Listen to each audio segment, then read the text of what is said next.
What's going on, everybody? It's Arun here with the Data Delicacies podcast, hosted by Incentivio. Again, we have an amazing episode. For those of you that are just tuning in, Data Delicacies, we're bringing the best and brightest from the industry to talk all things hospitality, all things tech, and whatever else is going on in the world. So today, I have a very special guest, someone who shares a very cool passion of sneakers with me and espresso martinis, which is always good, which is the one and only Kim from currently at Craveworthy Brands. Kim, thank you for joining the show. How are you today? I'm very good. Thank you for having me. Amazing. I believe you're traveling a lot over the next little bit. I believe you're traveling later today. Is that right? It is, yes. So it's I like to call it trade show season at my house. So spring and fall is trade show season. So on the road quite a bit. So I had a conference in Vegas this upcoming weekend, and then hanging out a couple of days, and then meeting all the rest of our friends for food on demand. Yes, I see. Vegas is where a lot of us spend a lot of time in this part of the year, which is like a love-hate relationship at this point. But thank you for joining. Sorry, say that again. I'm gonna go put my Lions bet in for the Super Bowl. Yeah, there you go. Exactly. Yeah. So thank you again for joining. Love to dive into it. So, Kim, you have extraordinary experience on kind of both sides of the coin here, right? Being with, amazing tech platforms like Punch, Seven Rooms, and then also on the brand side now with Fat Brands and Craveworthy. Would love to get your thoughts. How has that shift been for you going from the tech side to now the brand side? So that's a good question. I think, and prior to even Punch, I worked at a company, and that's really where I got my feet wet in restaurants, with network security, PCI compliance, all of the really non-sexy things in restaurants, but all the very required things of restaurants. And so, understanding that, going to CRM, loyalty, marketing, and then obviously very similar, but Seven Rooms, but getting that customer engagement, because at the end of the day, that's who matters, right? And then touching on obviously the brand side with operations, it's really a 360 view of a restaurant. And to be honest, vendor side to brand side, you actually have a little more sympathy for the vendors, and you have a lot more sympathy for the brands as they're making decisions. Within these brands, you'd assume these decisions are fast, but every department needs something to better the guest experience. And so it's really hard to have each decision weighed on what's going to make the biggest impact quickly and what's going to take care of the guest, the most efficiently. And, would you say, I mean, you go to a lot of the shows and you go through the whole gamut there. Would you say it's sometimes overwhelming from a brand perspective with the amount of tech vendors there are? Absolutely. And I think it's hard to understand, and I actually don't have a suggestion, which I should figure out one, of how to have brands that have been around for a while, tech brand vendors that have been around for a while, iterate the changes they've made and the pivots they've made based on the industry. AI is huge right now. Voice is huge right now, and understanding how they either integrate or how they've made changes from year over year to help the brand. Because as soon as a vendor is kind of brought on the brand side, there's different needs, and it doesn't mean the vendor wasn't ready. It just meant the vendor didn't understand that specific need for that specific cuisine or that specific market. And so I wish there was a digestible way for each vendor to highlight what they've done year over year, or even, like I said, spring versus fall trade show season, to kind of highlight their product team and highlight what they've done to make it a little more digestible, because there's a lot of noise in the market. And, everyone will say they're innovative, they're doing the best of the best, they're first in class. But, as now on the brand side, I say first in class, what does that mean? How are you going to help me? So that's the part that's a little bit, I think, noisy on the brand side. And then you're also getting, feedback from clients as saying, this is stuff that we need improvements on, whether it's online ordering, whether it's loyalty, whether it's making sure that we're capturing and being kind of first to have a conversation with them about dinner tonight or about lunch later this week.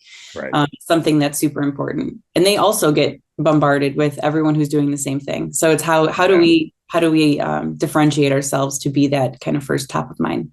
Got it. Yeah, no, it's a great point, because I think some other folks we've had on the show, on both sides of the coin, I think I've heard a mix of, there's a lot of noise, like you said, there's a lot of like vague messaging, and it sounds like there's almost like a gap in knowledge and and I guess the right messaging between the brands and the vendors, right? So it almost feels like the vendors have this very broad message that isn't really speaking to what the brands need. And the brands, in a lot of cases, they don't fully understand what the tech does, or again, you talk about AI and all these different things, and it seems to be that. Like, how do you feel like that gap is going to get bridged anytime soon? Do you think that's going to start to get further and further apart as like more and more tech vendors are coming out there? How do you see that shaping out in the next little bit? That's a good question. So I think overall right now, it feels a little stagnant, if I'm being just totally honest, at shows. It just feels a little stagnant. We can do ordering, we can do loyalty.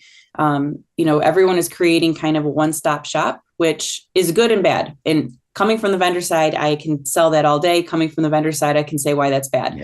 But I think that, the one-stop shops are becoming a little bit watered down because there are companies that are coming out that are truly solving the need for one specific item. And they're getting good at, they're not going to be jack of all trades, masters of none. They're masters of theirs, and they're going to let everyone else do what they need to do. And, that does leave some room for disparagement down the road when it comes to integrations and making sure that all of your tech can talk. But I think that we started there, and then we kind of shifted to a one-stop shop. And now I think we're starting to figure out where there were gaps in between those one-stop shops, and tech has popped up. And then now I think we're going to have to go back to the bridging the gap between those to make sure all the technologies can talk. Because as you know, within a restaurant, if your technology is not talking from ordering to loyalty to in-store to your KDS to guest pickup to third-party delivery, it is a disaster on the front lines. And that is where all of the brands I think can easily attest is our number one pain point. We cannot have issues in store. We cannot have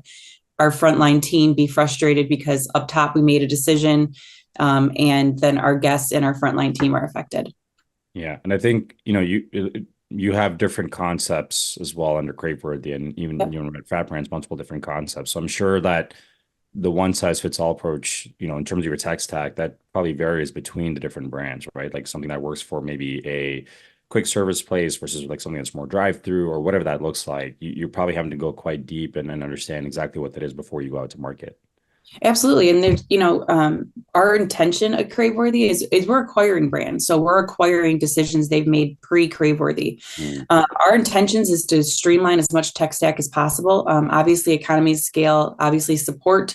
There's many reasons that benefit Craveworthy as a whole to streamline these operations. But to your point, we have a variety of different concepts that have different needs. Genghis Grill, for example, is stir fry. So we have a ton of modifiers. We have a ton of, differentiators that are there. But then we have, wing it on sauces, combinations of 12 versus 6, and what sauces you want here. And so we really do need a partner that can stretch those variables, but then also that we at corporate are not saying that we're going to push a promotion or we're going to support this change or this rollout for online ordering or for even third-party delivery partners, that we ensure that we make a change and it's streamlined. We don't have, we're not short order cooks, let's call it, for each single concept to make one single tech change.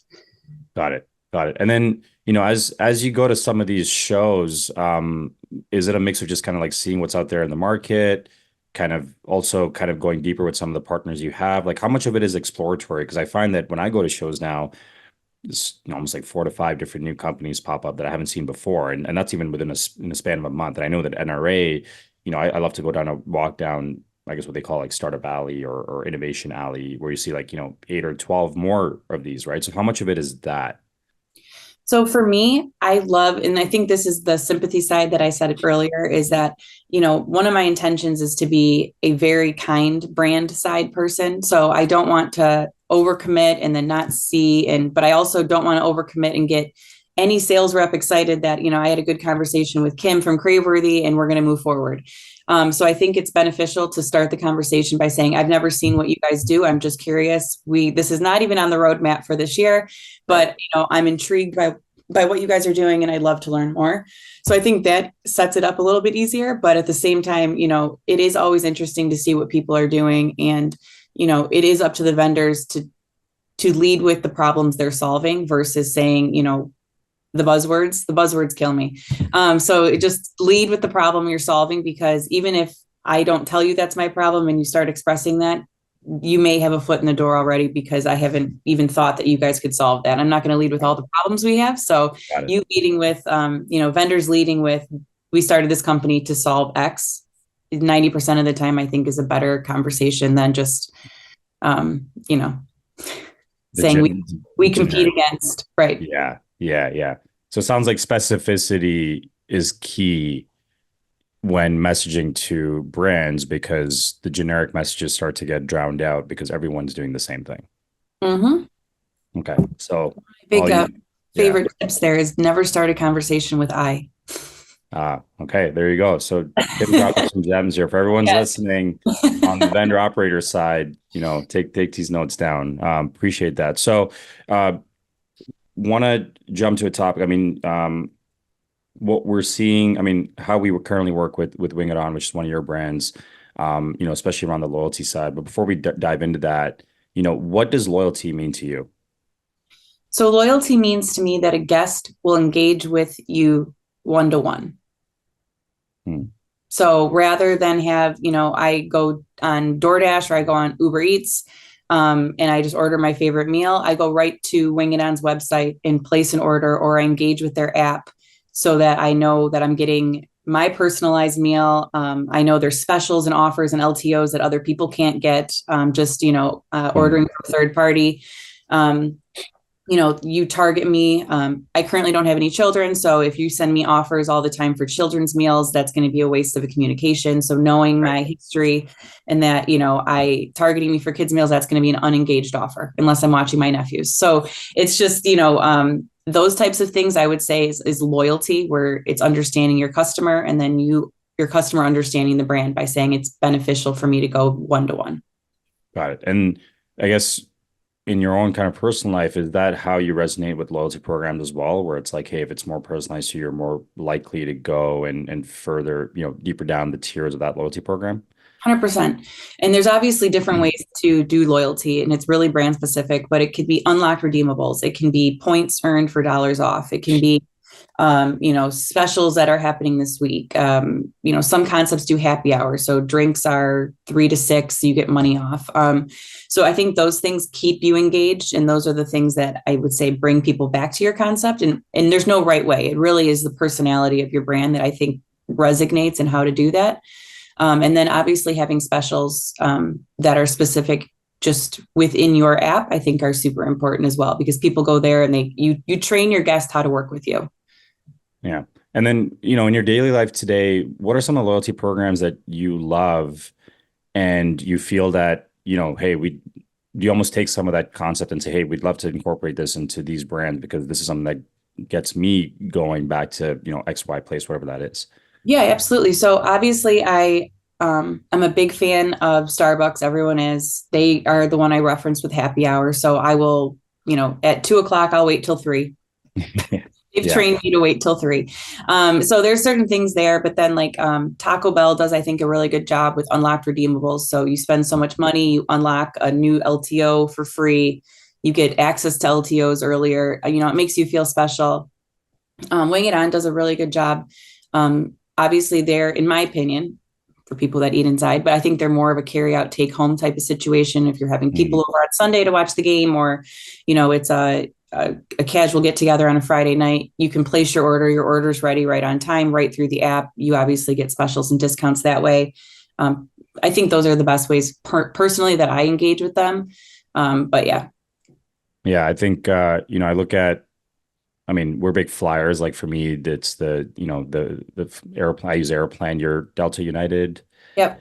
Yeah. Delta. And yeah. So I think that, I always look at that, and it's almost like a love-hate relationship, because we spend a lot of money in these flights and sometimes the service is whatever, or they can cancel a flight. But in that same time, I think it's a mix of, it's almost that like carrot at the end of the stick, where it's like, hey, I can get to this next year and I get a little bit more exclusivity out of it. And I guess, how much would you say, loyalty, as much as it's rewards, how much would you say is also a feeling of exclusivity in certain senses? Yeah. And I don't know, the airlines is a phenomenal example, but I don't know if but I go look at the upgrade list.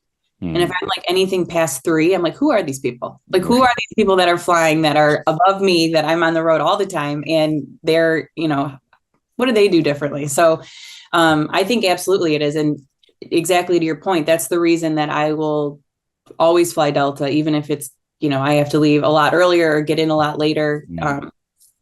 Always just to keep those points to make sure that I keep my status. Yeah. And then I guess within the brands you have today, like how much of it is it a mix of like simplicity when it comes to your programs around, building loyalty, community, and brand versus having something more complex where it's like tiers and different things? Because we've seen the whole gamut on our side, but I'm just curious to know like how do you guys think about it on your side? So right now we are pretty simplistic. We do have, obviously, you earn points, you earn promotions through the app. But then we also have a lot of social. So we do like, let's call them kickers or bonuses by like sharing via social or, TikTok, et cetera, for some of our concepts, which has been fun. And that's been a really cool market. We just opened a Genghis Grill on the Ohio State campus university. And so that's been really crucial for the college students that are there. And then obviously having fun promotion. So Genghis Grill personally is the one I'm most familiar with, but they, did a 420 bowl.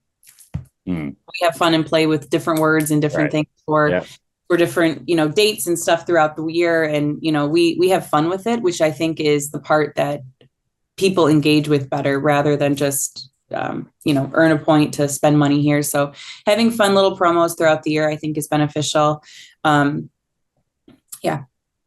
And I guess, if we maybe go back to the Wing It On example, how much have you seen a change in kind of like having, kind of a really fleshed out loyalty program versus post? Like, have you seen a big significant growth in that sense, or what are some of the areas that you continue to look to tweak as you grow that out?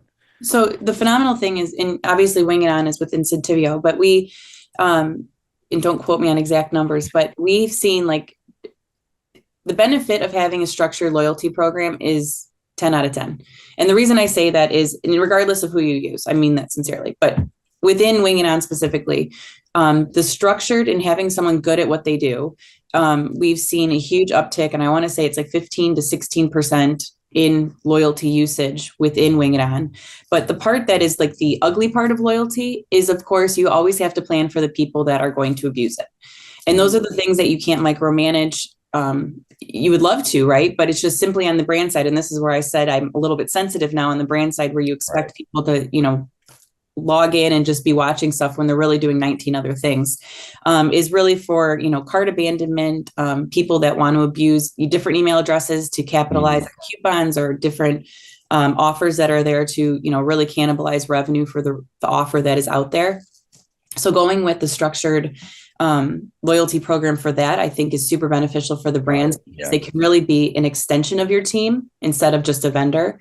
And then that's really affecting the bottom lines, especially if you have franchise locations. Those franchisees can't manage it one by one. I mean, talk about wearing many hats. They're doing many, many different things depending on what day it is. So having a structured program, I think is something that's almost required. It's almost like table stakes. Yeah. Well, it's funny you say that because I know when I do obviously a lot of e-commerce shopping, on the couch and buying stuff, and it's like you get that, when you sign up for whatever store and it's like the first time you use the email, you get that discount, and it's like the amount of emails you've used to get that first time discount, because that first time discount is the best one, right? And the recurring ones aren't as great. So I think we're all in some ways guilty of that, of using those different emails. I know I am personally. I think I did that last night, but I think that's it's the unfortunate, I guess, side of it where people try to game the system. Right. Exactly. Yeah. So you talk about the shows, a lot of buzzwords, AI, ML, all of this stuff. I mean, what are your thoughts on AI and but I get different perspectives from everyone I talk to on the show, but I'd love to get yours in terms of, firstly, is AI and ML and kind of, that futuristic tech, well, I guess, it's prevalent now. Like, is that something you use in your daily life today? In my daily life today, no, not a ton. I think it's something that is becoming more and more normal. I will use it, in a situation where I'm like, I need this to be dressed up, or I'm not feeling confident about the way I wrote something. I'll, chat GPT, something along those lines. Yeah. But I do think there is benefit to it. But the best part of machine learning and AI is it's only as strong as it's trained.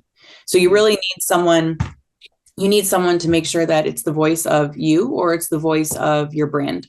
And that's something that, if I got a note from Wing It On that was like, thank you very much for your entry, I'd be like, what? Like, we call ourselves the Chicken Champs. It's all like a hype up athletic team. We won Buffalo Sauce of the Year back to back. So we call ourselves back to back champs.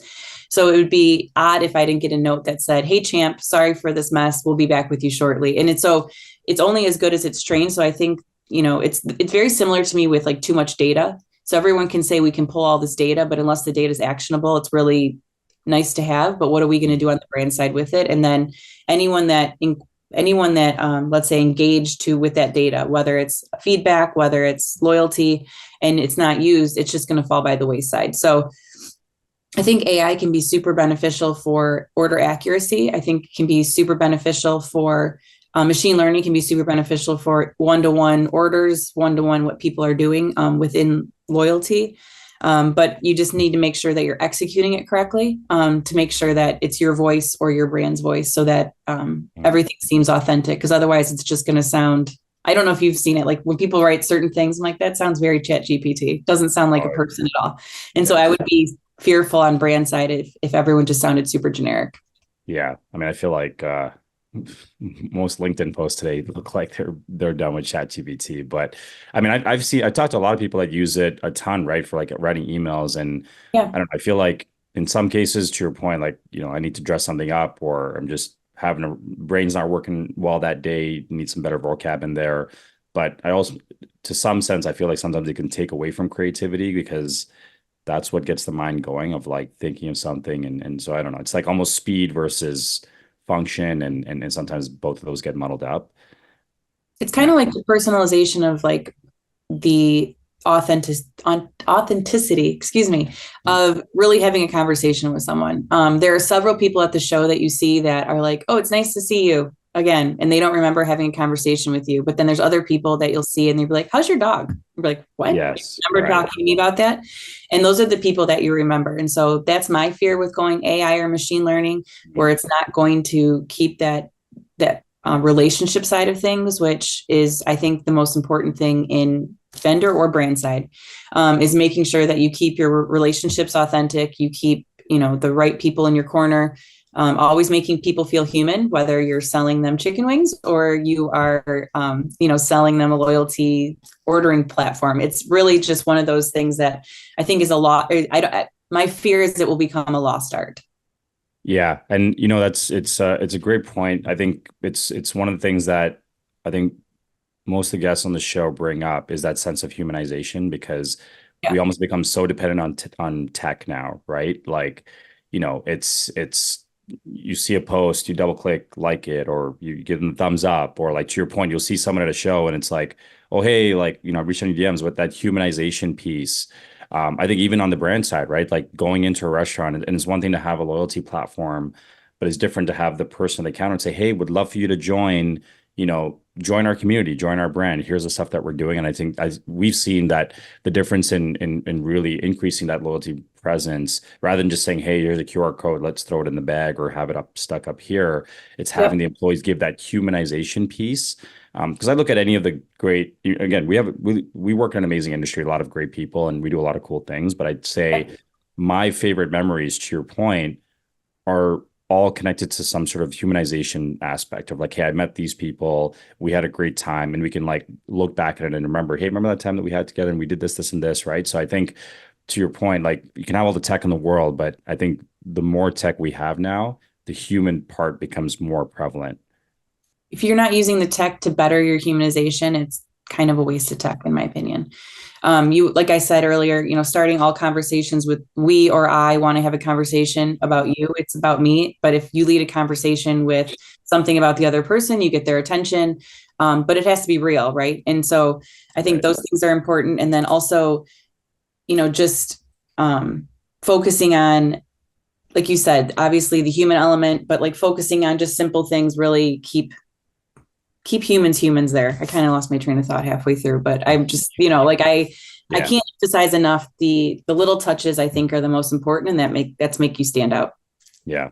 Yeah. And I'm sure you probably get bombarded on emails and LinkedIn's with you can tell what's ChatGPT kind of like BDR is reaching out with like a very generic. I mean, I can't tell you the amount of times I've had emails to me where it's like hi, and then it's like insert name, and that's the email that gets sent. And I'm just like, this is just sloppy now. But I'm sure you get plenty of those as well.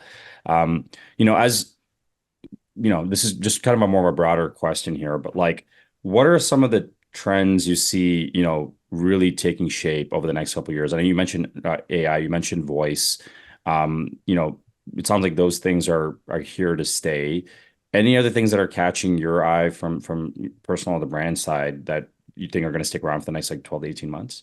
Yeah, absolutely. So there's a group, it's called, I don't know if we can plug or not plug, but there's a group that is it's called Let's Chat. They're a pretty small startup, but they work with some of the brands. And what they do is without any lift at all from the brand side, they can translate in like 150 to 200 languages instantly, contracts, training, website, or mobile app.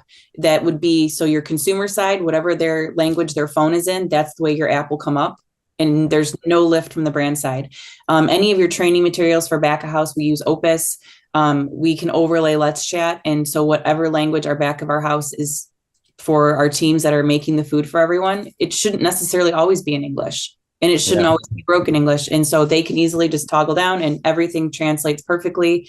So there's no lapse in training. So I think that's really cool. I think that's something that's probably been needed for a while.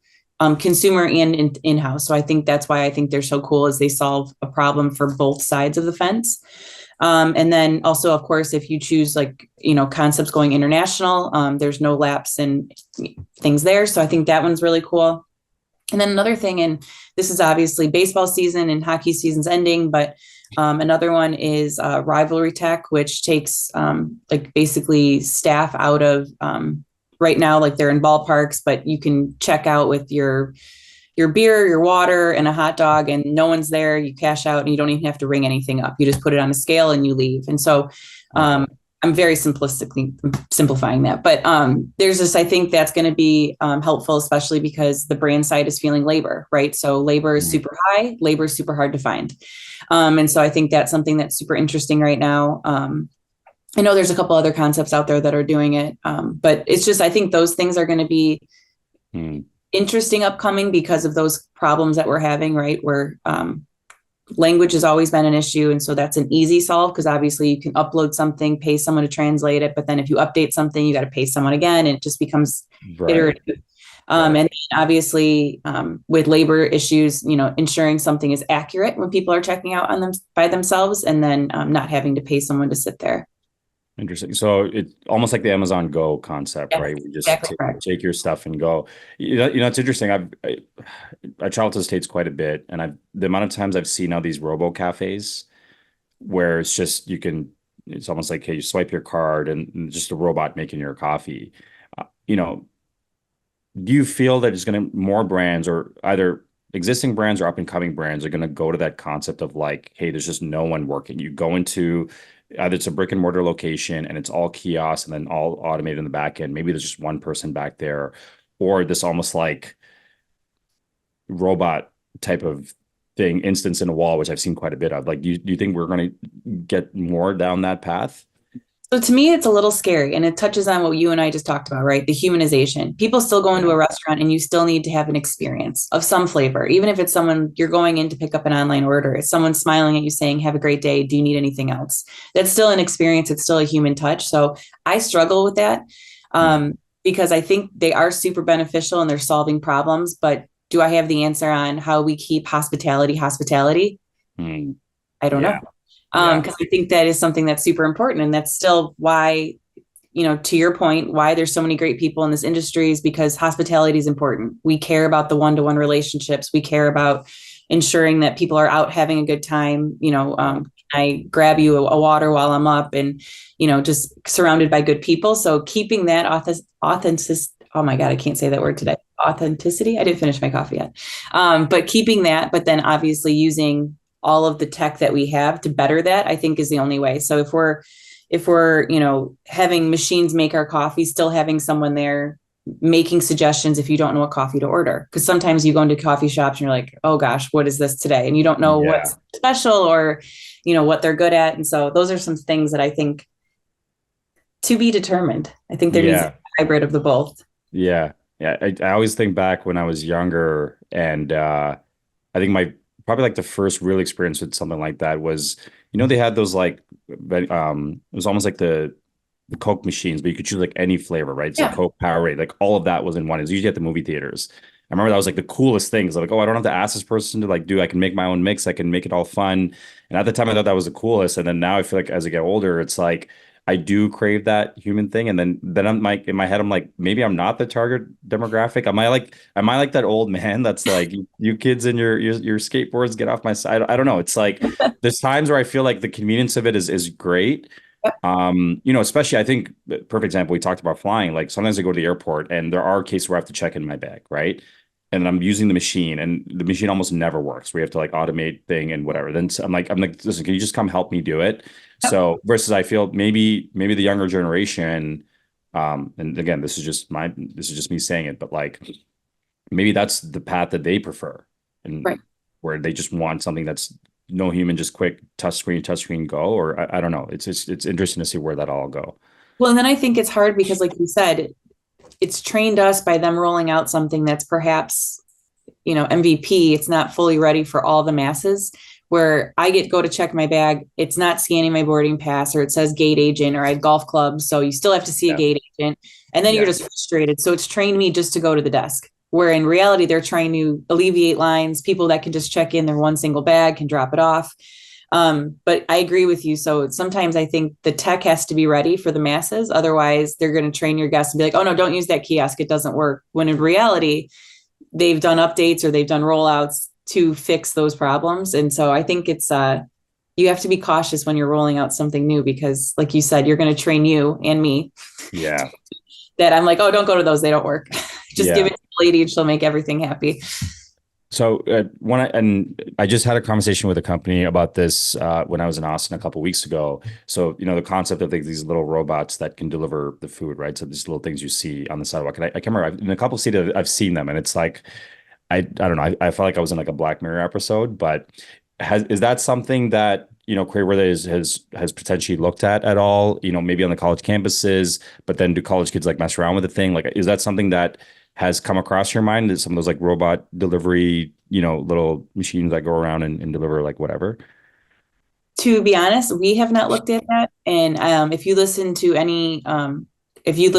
CEO, Greg, speak at all, he's very passionate about the humanization. He is very cautious when it comes to tech and making sure that, as we said, he doesn't want to be the first one to roll things out. He'd rather someone else get all the problems wrong and then come through. And Yeah, I that's think fair. there is something to be said about that humanization and that personalization. It is important for us to have, like I said, whether they're runners or having even people come to the counter, hand you food and say, is there anything else you need? Did you need a side of ranch or did you need, napkins with that? Right. I think we'll always stay with that, at least for the time being.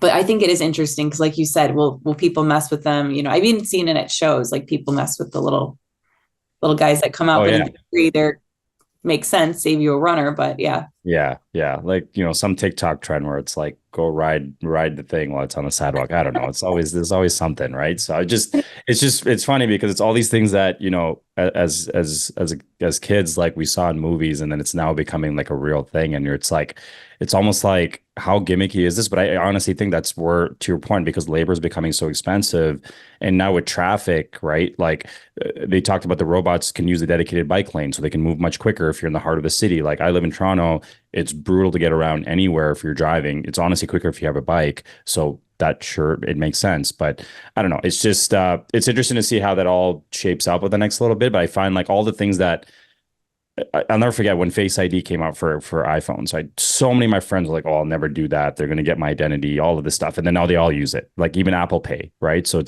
I feel like to your point, is like first adopters, and now it's like now you can do it with your Apple Watch. You can just like go buy a Lamborghini and just tap it with your Apple Watch. I don't know, whatever that looks like, but it's interesting how these things all kind of shape up. oh, absolutely. And it's I think obviously more to come. And those are where, like you said, Innovation Alley, someone has thought of a solve for a problem that perhaps isn't a huge issue yet, but yet. So it's always interesting to kind of hear where we're the core of. And, some things don't get adopted very well because they have to be practical within restaurants. And so, in theory, they sound good, but then is the practicality there, I think, is always a toss up for Innovation Alley. And obviously you can iterate, but it still comes down to, in restaurants, what are we doing to serve the guests best? And that's really where, every vendor or application, I would say for any brand, not even just within Craveworthy, comes down to is how is this going to affect the guest and how is this going to better the guest experience? Yeah, got it. And is that probably the ethos of how you look at, as you do more brand acquisitions, those are some of the core principles you're looking at with those brands you're looking to acquire? Yeah, absolutely. So actually, it's funny you say that. This is like resonated with me. The first time I met my CEO, Greg, it was at Meg. And so we were all out to dinner. And everyone, goes around the table, says what they do. And he said he had Craveworthy Brands. And at this time, I'd never heard of Craveworthy. Craveworthy was still very young at this point. I mean, it was probably 16 months old. But I, at that point, had never heard of Craveworthy. And I was like, what's Craveworthy? He's like, it's a bunch of concepts for craveable food. And I was like, oh, okay.